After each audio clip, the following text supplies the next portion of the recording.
He is a pattern of vibratory rates. These vibratory rates can be estimated and can be related to the vibratory rates of other people.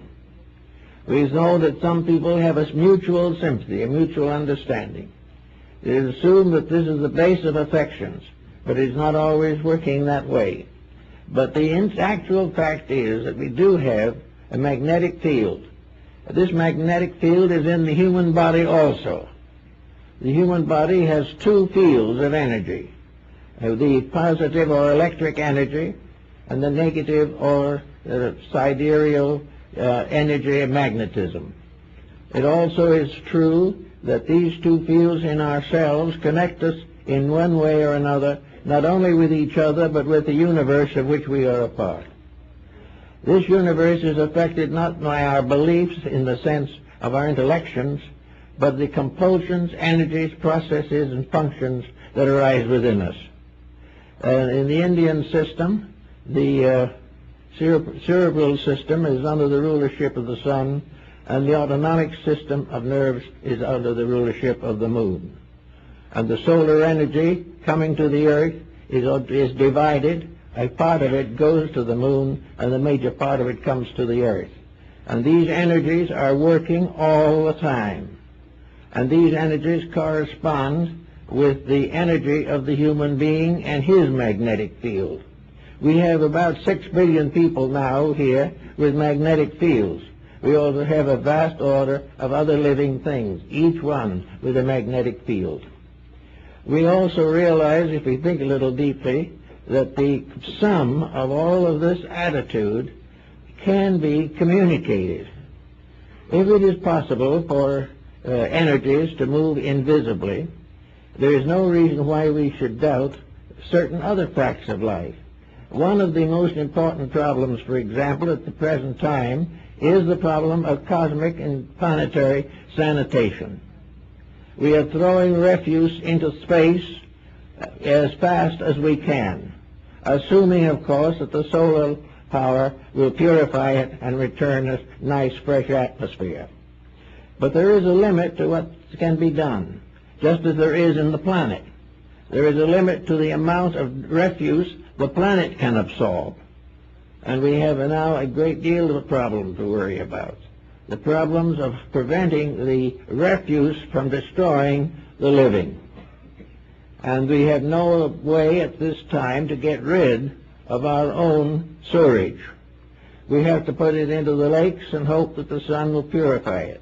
But there's going to be and must be a time in which contamination is too great for any factor that we now know to take care of it. And we are making no effort, no understanding to how to conserve the possibilities and resources of the sanitation of the planet itself. We have the same thing as individuals. We poison ourselves with all the foods and things. We poison ourselves with narcotics and all this business, and then we expect our health to remain. We are actually living in our own mistake, and it is slowly destroying us. This concept carries with it the realization that everything that lives is part of a great magnetic organism. The magnetic energies of the planet are of three types. There is an emerging energy, which is a power or work of energy from the core to the outside of the planet. This is a moving energy from the center straight outward. It energizes all plant organisms through the stalk, which is its spinal column. There is an energy which surrounds the earth completely and continuously parallel with the earth's surface, which is associated with the vertebra of the animal kingdom, which is relatively horizontal.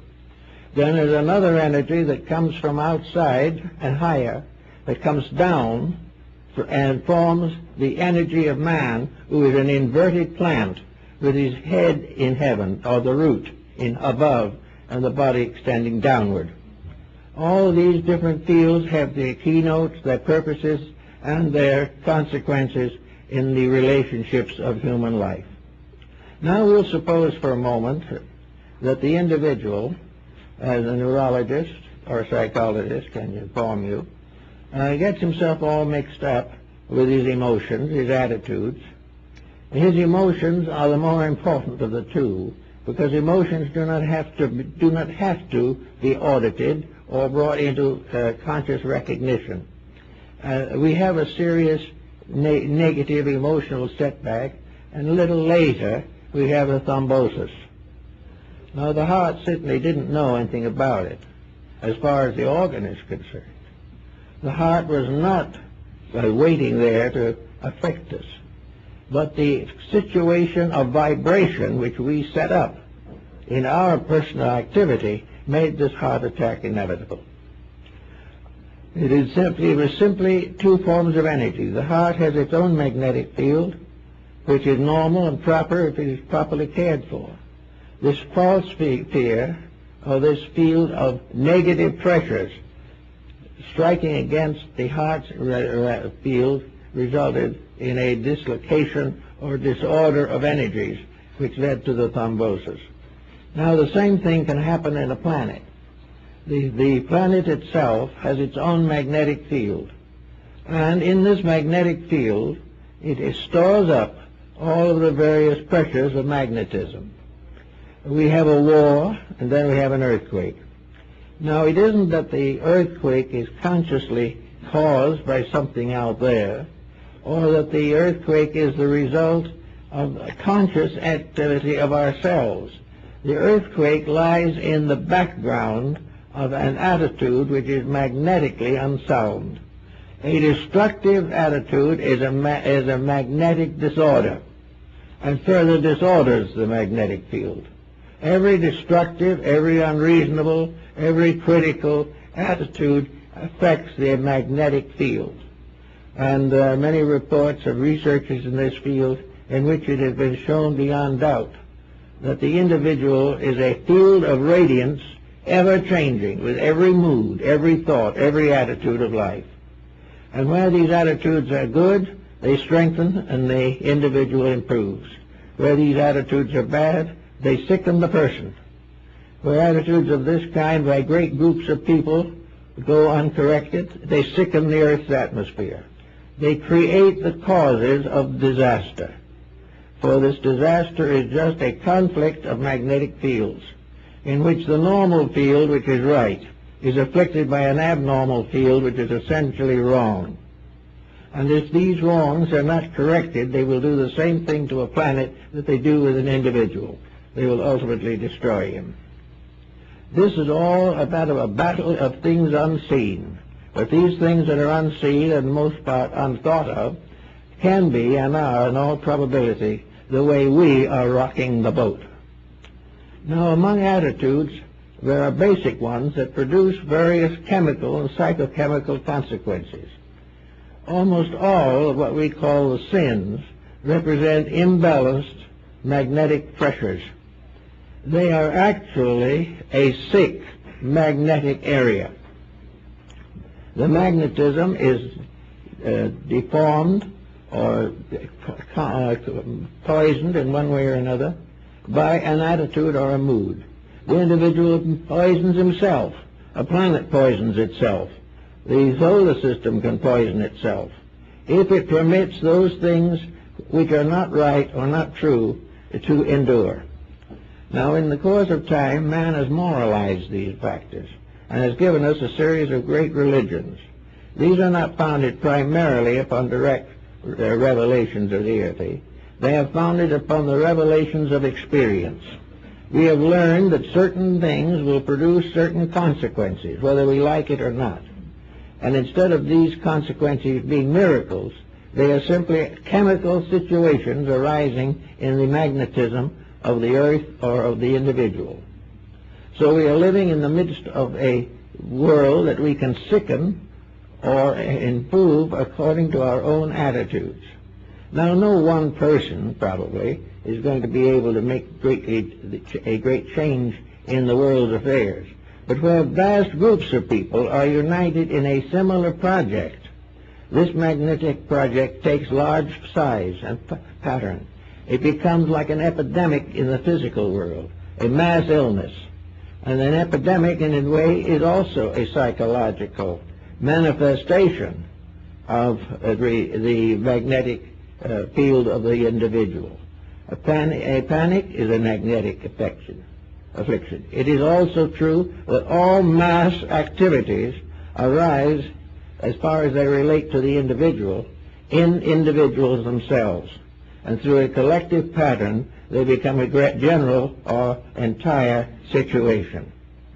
So we have a Wall Street collapse, and we say, well, it deserves to collapse. It wasn't right to start with. The point of the fact is it wasn't right, and it did deserve to be destroyed, but every ordinary person saw no reason not to keep it going as long as possible. He did not realize that he was neglecting a dangerous ailment. He wanted to have the profits of his activities. He wanted to profit from corruption. But the corruption itself physically may be a fluctuation in the banking industry.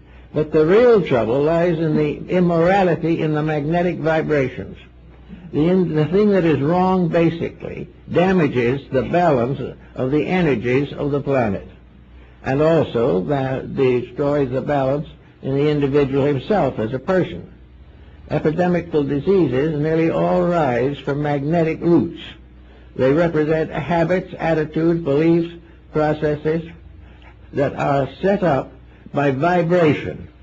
And each of these things has its own vibration.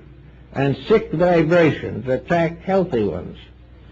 Sick vibrations take over magnetic areas in the world or in nations or in personal living. A country can be sick magnetically because of the intolerance or wrong thinking of certain of its leaders and no effort made to correct this problem. We can find it all through. Every religion has its magnetic field in which its various teachings are perpetuated and in many cases ministrated into other areas. Everything finally breaks down outside of the visible into vibration. And as far as that's concerned, visible matter is also a vibratory rate. But this vibratory rate we are beginning to understand, but we do not understand what lies behind it. We seem to assume that when we understood the surface of the earth, we understand all.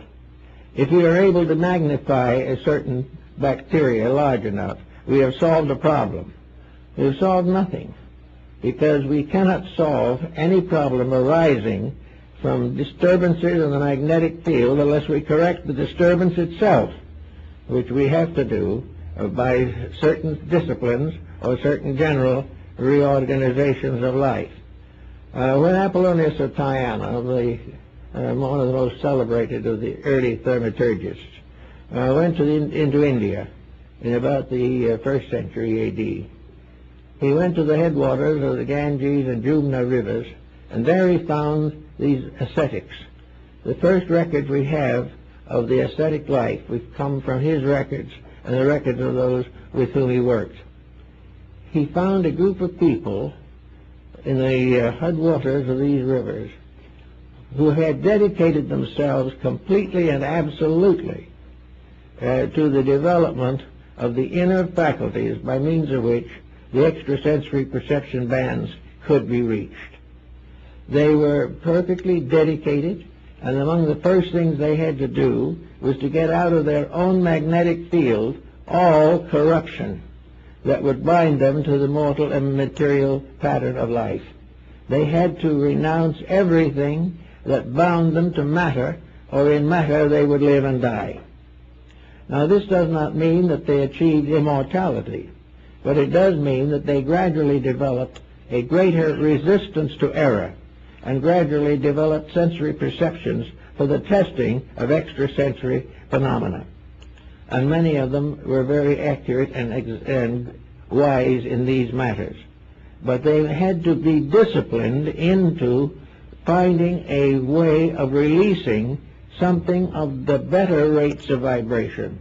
They had to transmute negative pressure into a positive and affirmative energy that could be used to accomplish good. This, in a sense, is healing. We talk about healing at Lourdes and all of these things. The healing is an attitude.